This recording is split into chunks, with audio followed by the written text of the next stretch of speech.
네 번째 시간으로 예수님은 누구신가? 예수님은 누구신가? 우리가 이번 주 그리고 그 다음 주 이렇게 좀 살펴보려고 하는데요. 여러분, 예수님에 대해서 아는 것은요 너무너무 중요합니다. 왜냐하면 여러분 요즘 우리 주변에 이단들이 참 많이 있죠. 이단들을 분별하는 데 있어서 몇 가지 방법이 있지만 가장 대표적인 방법이 세 가지입니다. 첫 번째가요, 성경의 권위를 인정하는가.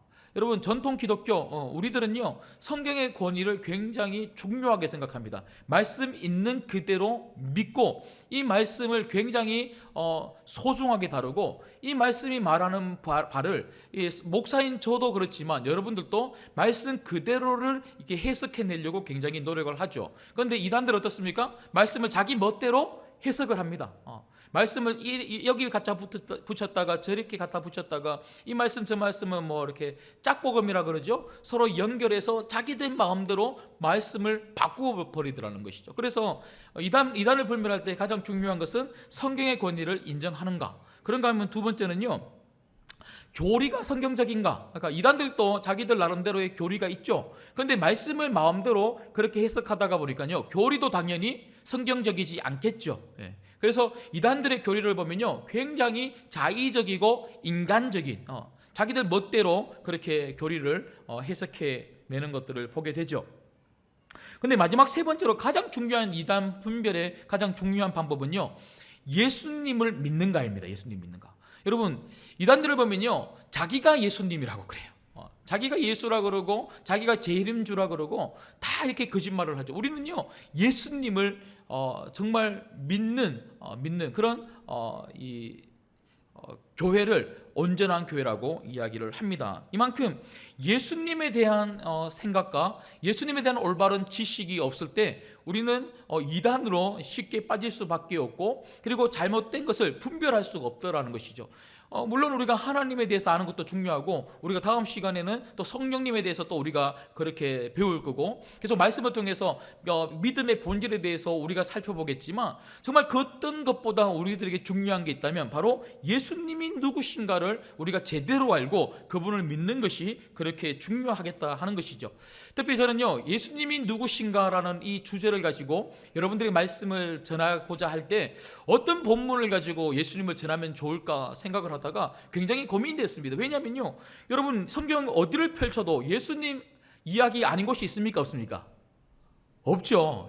어떤 말씀을 펼쳐도요, 구약을 펼쳐도 예수님 이야기요, 신약을 펼쳐도 예수님 이야기, 어디를 펼쳐도 예수님 이야기인 거예요. 그래서 도대체 어떤 부분을 가지고 여러분들에게 설교를 하면 좋을까 생각을 하다가 제 마음속에 제가 정말 나중에 때가 되면 여러분들에게 좀 이렇게 주일 오전 예배 시간에 강해하고 싶은 책이 있는데, 그것은 바로 로마서입니다. 로마서.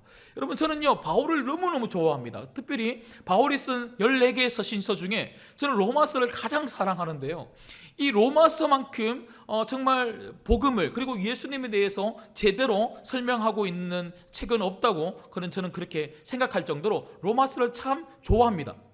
그래서 나중에 기회가 되면 이 로마서를 설교하고 싶은데, 특별히 로마서 1장 1절부터 7절까지 사도 바울은요 앞으로 16장이나 전개될 이 로마서의 내용의 이 편지를 사도 바울도 처음에는 16장까지 적겠다 하고 이렇게 적은 건 아니겠죠. 앞으로 내가 적어 나갈 이 글들을 이 1장 1절부터 7절까지에 있는 핵심적인 그 인사말 속에서 앞으로 어떤 내용으로 전개될지에 대해서 이렇게 사도 바울은 이야기를 해 놓았다는 것이죠. 그래서 오늘 저는요 로마서 1장 1절부터 7절까지 말씀을 가지고 여러분들에게 오늘 좀 설교를 하려고 합니다. 특별히 1장 1절을 보시면 제가 방금 말씀을 드렸던 것처럼 로마서는 누가 적었습니까? 바울이 적었죠. 보십시오. 예수 그리스도의 종 바울은 사도로 부르심을 받아 하나님의 복음을 위하여 택정함을 입었으니. 그러니까 1장 1절에 보면 사도 바울이 지금 이 로마서를 지금 쓰고 있다. 이 이야기를 하고 있죠. 그러니까 이 편지를 쓰면서 어떤 내용을 가지고 지금 인사를 하고 있냐면요, 바로 2절부터 6절까지를 보면, 제가 다 읽지는 않겠습니다. 2절만 대표적으로 읽어보면요, 이 복음은 하나님이 선지자들을 통하여 그의 아들에 관하여 성경에 미리 약속하신 것이라. 그러니까 사도 바울이 지금 이 편지를 쓰는데 자기가 어떤 사람인지를 소개하냐면 바로 복음을 위하여 부르심을 받은 사도다, 이렇게 이야기를 하면서 이 복음에 대해서 내가 지금 이야기를 해 가겠다 하고 이제 편지를 쓰고 있는 거죠. 그래서 이 로마서 전체는요, 사실 복음의 이야기입니다. 복음으로 굉장히 가득 차 있는 이야기인데, 근데 이 복음을 누구에게 지금 이야기하고 있는가? 누구에게 이 편지를 쓰고 있냐면요, 여러분 7절 말씀 한번 보시겠습니다. 7절 말씀 보시면, 자, 7절 같이 한번 읽을게요. 시작. 로마에서 하나님의 사랑하심을 받고 성도로 부르심을 받은 모든 자에게 하나님 우리 아버지와 주 예수 그리스도로부터 은혜와 평강이 있기를 원하노라. 아멘. 여러분, 사도 바울이 지금 복음에 대해서 부르심을 받았기 때문에 이 복음에 대해서 내가 지금 편지를 쓰고 있는데, 앞으로 내가 복음에 대해서 자세하게 말을 하겠는데, 이 복음에 대한 이 사도 바울의 편지를 받는 이 수신자가 누구라 그럽니까? 어디에 있습니까? 이 수신자가 어디에 살고 있습니까? 로마에 살고 있는 로마의 불신자입니까? 성도입니까? 성도죠, 성도. 여러분, 우리가 보통 복음을 전한다 이렇게 이야기를 하면요, 우리는 어떻게 생각을 하냐면, 불신자, 예수님을 안 믿는 사람들에게 복음을 전해서 예수님 믿게 만드는 것이 복음이다, 이렇게 생각해요. 여러분, 물론 그것이 틀린 것은 아님에도 불구하고 복음이 꼭 불신자에게만 필요한 것이 아니더라는 거예요. 사도 바울이 지금 말하고 있는 것은요, 복음이 가장 필요로 하고 있는 사람들은 로마에 있는 성도들, 너희들이라는 것이죠. 이미 복음을 알고 있는 성도들이 복음의 참맛을 더 깊이 깨달아야 한다 하는 것이죠. 왜 그렇습니까? 여러분, 로마에 있었던 이 교회들은요, 이 초기에 이 교회들은 이 굉장히 연약한 교회였어요. 여러분, 핍박 속에서 정말 복음을 받아들여서 예수님을 믿고 그리고 함께 모이는 교회는 되었지만, 이 특히 로마 이 핍박의 이 최중심지, 예수님을 믿는 사람들을 핍박하는 이 최중심지에 있었던 이 교회는요, 이 굉장히 어려운 그런 처지에 놓여 있었던 것이죠. 이 어려운 처지에 놓여 있었던 이 성도들을 정말 굳건하게 생기고, 어떤 힘듦과 어떤 문제가 생겨도 결코 흔들리지 아니하는 성도, 그리고 흔들리지 않는 교회로 세우기 위해서 정말 필요한 것이 있었다면 바로 복음이었기 때문에 사도 바울은 이 복음을 지금 편지로 담아서 그리고 이 로마에 있는 성도들에게 자세하게 설명을 해주고 있더라는 것입니다. 여러분, 오늘 여기에도 제가 서두에 말씀을 드렸던 것처럼 여러분들은요, 수십 년 신앙생활 하신 분들이 여기 거의 태반입니다. 대부분의 분들이 수십 년 교회를 다니셨습니다. 그런데 그런 여러분들이라 할지라도 여러분들에게 정말 필요한 것이 있다면 바로 복음입니다. 복음. 사도 바울은요, 복음이 나를 바꿔냈다는 거예요. 복음이 내 영혼을 바꿔냈고, 복음이 내 인생을 바꿔냈고, 복음이 내 삶을 바꿔냈다. 그래서 복음의 그 감격을 그는 숨길 수가 없는 거죠. 그러니까 나를 바꿔내고, 지금 또 이 복음이 굿뉴스, 이 유앙겔리온 아닙니까? 지금 또 나를 행복하게 만들어주고 기쁘게 만들어주는 이 굿뉴스, 이 복음이 당신들에도 복음이 되었으면 좋겠다. 이 복음이 있는 사람들만이 정말 이 땅 가운데 믿음으로 살 수 있다. 지금 이 말을 하고 싶은 것이죠. 그러면요, 복음이 무엇인가 하는 것입니다. 복음. 여러분, 복음이 무엇입니까? 여러분, 3절 4절 말씀을 한번 읽겠습니다. 3절 4절 말씀을 읽을게요. 같이 읽습니다. 시작. 그의 아들에 관하여 말하면 육신으로는 다윗의 혈통에서 나셨고 성결의 영으로는 죽은 자들 가운데서 부활하사 능력으로 하나님의 아들로 선포되셨으니 곧 우리 주 예수 그리스도라. 여러분, 성경에서 이야기하고 있는 이 복음이 누구라 그럽니까? 예수님이시랍니다. 여러분, 복음은 예수님이십니다. 가장 기쁜 소식은 예수님이십니다. 이 예수님이 여러분들에게 가장 기쁜 소식이 되기를 주님의 이름으로 축복합니다. 사도 바울에게 있어서 가장 기쁜 소식은요, 예수님이었다는 거예요. 여러분들은 무엇이 가장 기쁜 소식이십니까? 월급 많이 오르는 게 기쁜 소식이십니까? 어떤 것이 가장 기쁜 소식입니까? 세상에는요, 가장 기쁜 소식이라는 것은요, 있을 수 없는 거예요. 사도 바울에게는요, 세상의 그 어떤 소식도 기쁨이 될 수 없는 것이었죠. 바울에게 있어서 정말 기쁜 소식은 바로 복음, 그 예수님이라고 하는 이 소식만큼, 예수님 이야기만큼 정말 기쁜 소식이 없었다는 거예요. 그래서 교회 오시면 예수님 이야기 많이 들으셔야 돼요. 그리고 예수님 이야기 많이 하셔야 돼요. 왜냐하면 예수님 이야기를 많이 듣고 예수님 이야기를 많이 해야지만 여러분 안에 기쁨이 샘솟습니다. 그래서 여러분, 갈라디아서 6장 14절 같은 데 보면요, 사도 바울이 이렇게 이야기해요. 그러나 나에게는 우리 주 예수 그리스도의 십자가 외에는 결코 자랑할 것이 없으니 그리스도로 말미암아 세상이 나를 대하여 십자가에 못 박히고 내가 또한 세상을 대하여 그라리라. 사도 바울이 세상을 살면서 예수님 밖에는 내가 자랑할 것이 없다라고 이야기할 정도로 예수님으로 가득했던 사람이 사도 바울이었다는 거예요. 사도 바울 마음 안에는요, 예수님밖에 없었어요. 여러분 마음 안에는 무엇이 있습니까? 어떤 것으로 여러분 마음을 정말 감동시키고 있습니까? 여러분은 무엇으로 감격하고 감동하고 있습니까? 예수님으로 인하여 우리가 감동하고 감격하는 삶을 살아야 되지 않겠습니까? 제가 오늘 이 말씀을 어제 이렇게 좀 다듬고 제가 오늘 새벽 예배 마치고 다시 제가 이 말씀을 좀 준비하고 읽는 중에 제가 아주 오래전 일인데요, 좀 어떤 실수했던 이야기가 하나가 생각이 나더라고요. 그러면서 제가 이렇게 좀 얼굴이 벌개지기도 하고 좀 피식하고 웃음도 나던데, 제가 교구로 가서 이렇게 얼마 되지 않아서 제가 이 예전 사역지에서 사역을 하는데요, 제가 전에 섬겼던 교회에서는 담임 목사님이 특별 새벽 기도회 이렇게 설교를 하시는 게 아니고 부목사들이 자기가 담당한 교구 성도님들을 교구가 있는 지역에 예를 들면 우리가 뭐 여기가 뭐 주안 여기 삼동이잖아요. 사동에 계시는 분이 계시다. 그러면 주안 사동에서 이렇게 어떤 예배를 드릴 수 있는 공간을 빌려서 거기에서 이렇게 예배를 하기도 하고, 아니면 또 주안 5동에 사는 분들이 계시다 하면 주안 5동에 있는 그 교구 목사가 주안 5동에 있는 연약한 교회에 같이 이야기를 해서 거기에서 새벽 예배를 같이 드리고 이제 헌금이 나오면 그 헌금을 그 연약한 교회에 이렇게 전달해 드리고 뭐 이런 운동을 이렇게 펼쳤거든요.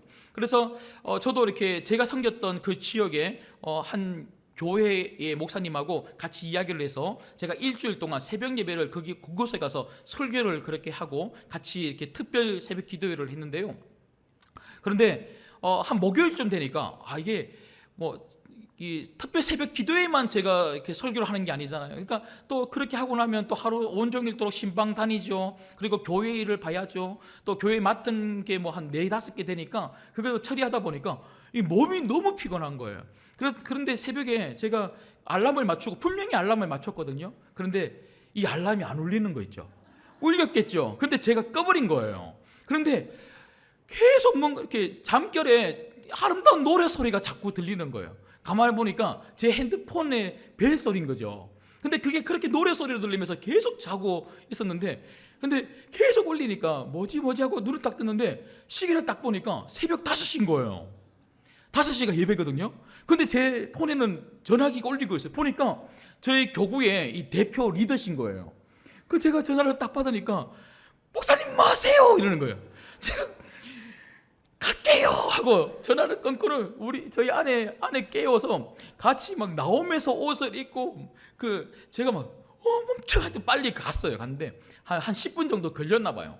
이제 딱 도착을 했는데 제가 얼마나 당황했던지 이 옷을요 넥타이도 안 매고 이 와이셔츠가 밖으로 이렇게 밖으로 나오고요. 하여튼 사람이 몰골이 하는 거예요. 세수도 안 했죠. 머리는 이상한. 그러니까 그 리더가 저를 보더니 막 웃으면서 목사님 괜찮다고 지금 찬양을 계속 하고 있으니까 찬양이 원래 한 5분 정도만 하고 나면 이제 제가 올라가서 이렇게 말씀 전하고 이렇게 해야 되는데 거의 한 10분 넘게 지금 찬양을 하고 있는 거예요. 그러니까 성도님들은 사실 제가 이렇게 늦게 왔는지 그런 건 잘 모르시고 그냥 찬양 계속 부르고 계셨던 거죠. 근데 저 혼자 막 당황해서 막 그러고 있으니까 막 제 머리도 만져주시고 옷도 이렇게 해주시고 넥타이 매라 그러시고 하고 저희 아내는 고개도 못 들고 막 들어가고 하여튼 뭐 그렇게 했어요. 하고 제가 이렇게 갔는데 사실은 제가 지금까지 제가 한 번도 그런 실수를 한 적이 없는데 그때 딱 한 번 그런 실수했어요. 그렇게 실수하니까요. 이게 늘 언제나 이제 좀 긴장하고 이게 특별하게 또 깨우는 이 새벽 기도에는 그렇게 긴장하고 자는데 여하튼 그렇게 하고 제가 정말 좀 힘든 마음 그리고 이게 세수도 못하고 머리도 이상하고 해서 너무 하여튼 좀 복잡 미묘한 마음을 가지고 제가 강단에 딱 올라섰는데요. 그런데 그곳을 가득 채우는 약 한 150명, 160명 되시는 분들이 제가 섬기는 그 교구분들이 막 저를 이게 막 눈빛을 이렇게 막 똘망똘망하게 하셔서 저 이게 뭐 어떤 표현이 잘 안 나는데 저를 막 바라보시는데요. 제가 너무 감격스러운 거예요. 그 새벽에 목사는 이렇게 늦잠 자서 이렇게 막 그렇게 뛰어나왔는데 근데 성도님들은 여하튼 그 목사를 통해서 담당 목사를 통해서 이 하나님 말씀을 듣고 싶은 그 마음과 그리고 이 새벽의 시간을 깨워서 예수님을 만나고 싶은 그 눈빛이 막 보이니까요. 제가 너무 감격스러운 거예요. 그러니까 제가 그 순간에 제가 뭐 늦게 일어났고 그리고 제가 뭐 세수를 안 하고 왔고 그런 게 전혀 생각지도 않고요. 그냥 제 마음속에 감동이 막 밀려오면서 그날이 목요일이었어요. 목요일날 제가 갑자기 찬양 한 곡이 생각나는 거예요. 그래서 그 찬양을 한 곡 부르자 하고 같이 불렀는데 그 찬양이 바로 이겁니다. 내 인생 여정 끝내어 강 건너 언덕 이를 때 천성문 향해 말하리 예수 인도하셨네 매일 발걸음마다 예수 인도하셨네 모든 무거운 제 짐을 벗고 하는 말 예수 인도하셨네. 이 찬양을요 반주 없이 제가 한번 부르자 하고 같이 이렇게 불렀는데요. 제 마음속에 예수님으로 인해서 막 감동이 물밀듯이 들어오는 거예요. 근데 저만 그런 게 아니고 앉아있는 모든 성도님들이 예수님으로 인해서 정말 함께 그 찬양을 몇 번이나 불렀어요. 그래서 그날 너무 은혜로워서 제가 늦게 일어난 거 아무도 몰라요.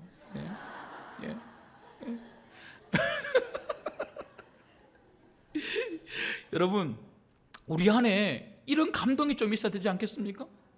내 매일의 발걸음 속에 삶 속에 예수님이 날마다 함께 하시고 그 예수님과 함께 한다면 내 인생이 두려울 게 없고 걱정 없고 염려 없고 그냥 내 인생이 정말 예수님 때문에 풍성해지고 그리고 언젠가는 내 인생 끝나는 그날에 그렇게 함께 하셨던 그 예수님 내 눈으로 보기 위해서 저 천국에 들어가서 그 예수님을 향해서 주님 내 인생을 인도해 주셔서 감사합니다라고 하는 예수님을 향한 이 마음의 고백을 드리고 싶어서 저 천성을 바라보며 살아가는 우리들 이 예수님에 대한 이 감격이 여러분 안에 있기를 주님의 이름으로 축복합니다.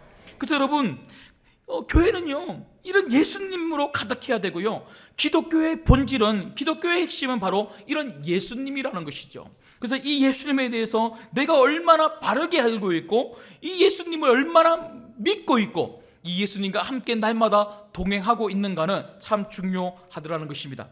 그래서 오늘 저는요 지금 서론만 20분을 했는데 제가 본론은 좀 짧게 하겠습니다. 그래서 오늘 말씀해 보면 사도 바울이 이 로마에 있는 성도들에게 이렇게 복음, 예수 그리스도가 너무너무 중요하기 때문에 예수님이 누구신지에 대해서 먼저 1장 1절부터 7절까지 있는 말씀을 가지고 몇 가지를 이야기를 하고 있는데, 여러분 첫 번째는요, 사도 바울이 이야기하고 있는 예수님이 누구십니까? 그 예수님은 완전한 인간이셨다 하는 것이죠. 예수님은 완전한 인간이셨다. 여러분, 예수님은요 100% 하나님이시면서 100% 인간이시라고 하는 이 사실을 우리가 반드시 믿어야 한다는 것입니다.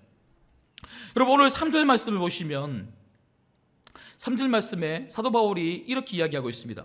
그의 아들에 관하여 말하면, 그 예수님에 대하여 말하면 육신으로는 다윗의 혈통으로 나셨고, 이 말이 뭡니까? 예수님이 이 땅에 오실 때 여러분 하나님의 아들이셨다는 것은요 100% 하나님이시라는 거잖아요. 100% 하나님이셨던 그 예수님이 이 땅에 오실 때 100% 하나님의 모습으로 오신 것이 아니고 지금 100% 어떤 모습을 가지고 왔다는 것입니까? 100% 인간의 모습을 가지고 이 땅에 오셨다는 거예요. 그러니까 예수님은요 이 땅에 오실 때 100% 인간의 모습을 가지고 계신 100% 하나님이셨다는 거야. 이게 여러분 이해가 되든 이해가 되지 않든 우리가 이 사실에 대해서 분명한 확신이 있어야 되고 믿음이 있어야 된다는 것이죠. 예수님은 100% 하나님이셨고 100% 인간이셨습니다. 그래서 이 사실에 대해서 여러분 헷갈리면요, 예전에 그 유명한 이단 중에 이 예수님의 인성을 부인했던 이 영지주의자들이 있었습니다. 이 영지주의자들은요, 예수님은 이 가현설이라고 그러죠. 그러니까 인간으로 보이기는 하셨지만 그 인간으로 보이는 그것은 가짜라는 거예요. 예수님이 인간으로 그냥 보이셨지만 사실은 인간의 몸을 입고 오신 것처럼 보이나 그 예수님은 인간이 아니셨고 하나님이시라. 하나님, 그냥 하나님. 그분은 인간의 몸을 빌려서 온 것처럼 보이나 그분은 인간이 아니셨다, 이렇게 이야기를 하죠. 그래서 예수님의 인성을 부인합니다. 그런가 하면 또 다른 이단들은요 예수님의 신성을 부인하죠. 예수님의 신성. 그 유대교나 그리고 여호와의 증인 같은 이런 곳에서는요 예수님 존재에 대해서 부인을 하지는 않습니다. 하지만 그분은 신이 아니시라는 거예요. 예수님은 단지 인간, 그러니까 선지자 정도, 100% 그냥 인간이었다, 뭐 이 정도만 이야기합니다. 그런데 성경은 어떻게 이야기합니까? 성경은요 예수님은 100% 인간이셨고 100% 신이셨다, 그러니까 하나님이셨다, 이것을 분명히 이야기합니다. 여러분, 이게 왜 그렇게 중요합니까? 왜냐하면요 100% 하나님이 100% 인간으로 오신 그 이유가 뭡니까? 왜냐하면 우리 죄 때문에 그렇잖아요. 사람이 지은 죄는요 사람이 그것을 해결해야 되는 거거든요. 사람이 지은 죄는 사람이 그것을 해결해야 되는데 이 땅에 존재하는 어떤 사람도 인류의 죄를 해결할 만한 사람이 없는 거예요.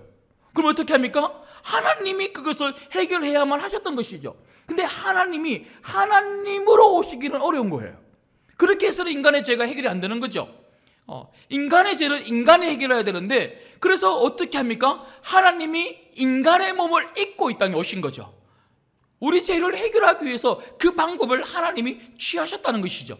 그 인간의 몸을 입고 이 땅에 오셔서 십자가에 달려 인간의 몸으로 100% 하나님이신 그 하나님이 인간의 몸으로 십자가에 달리신 그분이 누구십니까? 바로 예수님이시라는 것이죠. 우리가 이 이야기를, 이 사실을 정말 믿는다면 그 예수님이 얼마나 우리를 위하여 말도 안 되는 일을 하셨다 하는 것을 우리는 알 수 있을 것입니다.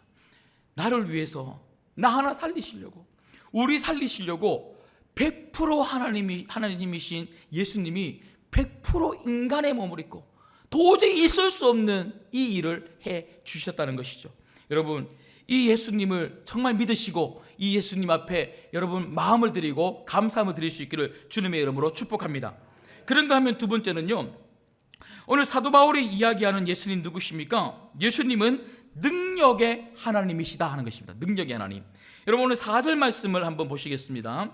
4절 말씀 보시면 성결의 영으로는 죽은 자들 가운데서 어떻게 하셨습니까? 부활하사 능력으로 하나님의 아들로 선포되셨으니. 여러분, 이 땅에 존재하는 사람들 중에 스스로 부활하신 사람이 있습니까? 없습니까? 스스로 부활한 사람이 있습니까? 예수님이 부활시켜 주실 사람은 있죠. 성경에 나오잖아요. 나사로. 근데 이 땅에 존재하는 사람들 중에 스스로 부활한 사람은요, 아무도 없어요. 아무도 없어요. 여러분, 그래서 이단들 중에 자기가 예수라고 하는 사람은요, 어떻게 증명해야 됩니까? 죽었다고 살아나야 됩니다. 여러분, 지난 세월 동안 자기가 예수라고 이야기한 사람들이요, 한국 안에서도만요 부지기수입니다. 근데 그 사람들요, 세월이 지나고 나이가 드니까요, 죽었습니까? 안 죽었습니까? 죽었죠. 여러분, 죽어서 부활했습니까? 안 부활했습니까? 예. 부활했습니까? 어디에 있는지 모르겠습니다. 여러분, 곧 있으면요, 제가 얼마 전에 이 신천지로부터 편지를 하나 받았어요. 새벽 예배 마치고 나왔더니 차에 이렇게 올려놨는데, 우리 부목사님이 그걸 발견하고는 박성호 담임 목사님께 적혀 있으니까 누가 이렇게 사랑의 편지를 주셨나 하고 저한테 거의 뜯어보지도 않고 전달을 해주셨더라고요. 그래서 저도 글자를 너무 이쁘게 적었어요. 그래서 제가 누가 또 이렇게 또 격려의 메시지를 주시나 하고 딱 봤더니 신천지가 자기들 물음에 대답하라고. 그래서 제가 아직 대답을 못 해주고 있는데 여러분, 신천지도 보세요. 신천지 이만희 결국은요, 나이가 들면 우리는 죽게 되어 있습니다. 그런데 자기가 예수라고 하는 사람들 중에 누구도 부활한 사람은 없다는 거예요. 근데 오직 우리가 믿는 예수님만이 부활하신 능력의 주님이십니다. 그 부활의 능력을 가지고 주님은 우리에게 오셔서 우리로 하여금 어떻게 만들어 주셨습니까? 예수님 믿고 우리도 부활할 사람으로 만들어 주셨다는 거예요. 이미 우리는요, 영혼이 완전히 바뀌었죠. 우리 예수 그리스도를 믿음으로 말미암아 천국 백성의 삶을 지금 이 땅에서부터 우리가 살고 있는 것이죠. 그래서 부활의 주님이 역사하시면요, 영혼이 살아납니다. 그리고 부활의 주님이 역사하시면 죽었던 곳에 생기가 돌게 되어 있습니다. 그것은 꼭 육체만 그런 게 아니고요, 여러분 삶의 모든 자리에서도 그렇습니다. 부활의 주님, 그 능력의 주님이 여러분 모든 삶의 자리에 손대기 시작하시면 메말랐던 곳이 생기가 돋아나는 놀라운 일들이 일어나게 될 줄 믿습니다. 여러분, 이번 가을 특별 이번 한 주간 동안 깨우는 이 기도회 중에서도요, 이 부활의 주님, 이 능력의 주님 붙들고 간절히 기도하시면 여러분 메말랐던 모든 곳에 생기가 돋아나고 꽃이 피는 놀라운 일들이 일어나게 될 줄 믿습니다. 그런가 하면 세 번째는요, 예수님이 누구십니까? 예수님은요, 그리스도입니다. 그리스도. 오늘 4절 말씀 다시 한 번 더 보시면, 성결의 영으로는 죽은 자들 가운데서 부활하사 능력으로 하나님의 아들로 선포되셨으니 곧 우리 주 예수 누굽니까? 그리스도라. 여러분, 그리스도가 뭡니까? 그리스도라고 하는 이 뜻은요, 히브리어로 메시아죠. 메시아 영어로는 anointing이죠. 그러니까 기름을 붓다, 이런 의미를 가지고 있습니다. 그리스도라는 이 메시아라고 하는 이 단어는요, 바로 기름 부음을 받은 자, 이런 의미를 가지고 있습니다. 여러분, 구약 시대 때 기름 부음을 받아서 세워지는 세 가지 직분이 있습니다. 첫 번째는요, 왕입니다. 두 번째는 제사장입니다. 세 번째는 선지자입니다. 그러므로 예수님이 그리스도다, 메시아다, anointing, 기름 부음을 받은 자다, 이 말은요, 예수님이 뭐라는 겁니까? 우리의 왕이시고 우리의 제사장이시고 우리의 선지자라는 거예요. 여러분, 왕이 누굽니까? 왕은요, 백성들을 보호하고 지키는 사람이 왕입니다. 여러분, 우리의 왕이신 예수님이 여러분의 인생을 지키시고 보호하여 주실 줄 믿습니다. 제사장이 어떤 역할을 합니까? 제사장은요, 그 사람의 죄를 해결하기 위해서 그 양에게 그 죄를 전가시켜 그 하나님 앞으로 나아가서 대신 그 사람을 위해서 제사를 드려주는 사람이 제사장이었습니다. 예수님이 우리의 대제사장이 되셔서 그분은 우리를 위하여 대신해서 제사를 드려주신 분이 아니라 오히려 뭐가 되어주셨습니까? 우리를 살리시기 위한 제물이 되어주셨어요. 그래서 우리를 살려주신 분이 예수님이십니다. 이 영원한 대제사장 되시는 예수님 때문에 우리는 이 땅 가운데 영원한 생명을 가지고 살다가 예수님과 함께 저 천국에서 영생의 복락을 누리게 될 줄 믿습니다. 예수님은 우리의 영원한 대제사장이십니다.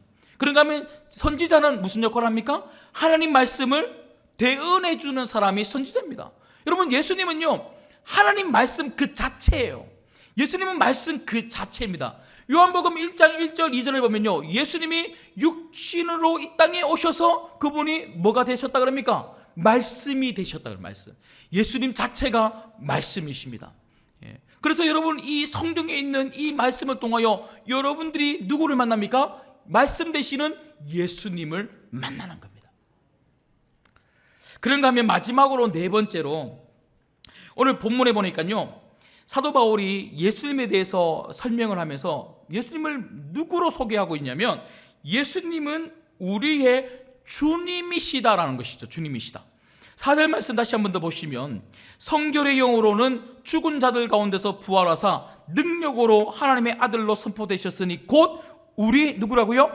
주 예수 그리스도. 그러니까 예수님은 우리의 주님이시라는 것이죠. 여러분, 주님이라고 하는 이 퀴리오스라고 하는 이 단어는요, 여러분 두 가지 용례로 쓰이는데, 하나는요 당시 황제를 부를 때 사용했던 단어가 퀴리오스입니다. 그런가 하면 두 번째는요, 이 노예나 종들이 주인을 부를 때 주 퀴리오스라고 하는 거예요. 이 말은요, 예수님이 우리의 퀴리오스, 주님이라는 것은 나는 누구라는 겁니까? 나는 우리 주인의 종이라는 거예요. 종. 그러므로 여러분, 내가 예수님을 주님으로 고백한다면 나는 예수님이 말씀하시는 것들을 다 뭐 해야 되는 사람이냐면 순종해야 되는 종이라는 거예요. 여러분들이 정말 이 예수님을 믿는다면 예수님 말씀에 순종하는 종이 되게 될 줄 믿습니다. 뿐만 아니라 예수님이 여러분들에게 퀴리오스가 되신다면 주인이 여러분 인생을, 종의 인생을 책임져 줘야 되는 거 아닙니까? 그래서 여러분들을 인도하고 여러분들이 어떻게 될 것인지, 그리고 무엇을 해야 될 것인지 모든 것들을 책임지는 사람이 주인이듯이, 바로 예수님이 우리의 주인으로서 여러분의 모든 삶을 인도하고 여러분들을 반드시 책임져 주시고 여러분 인생을 반드시 좋은 길로 인도하시는 분이 예수님이시라는 것이죠. 여러분, 말씀을 맺겠습니다.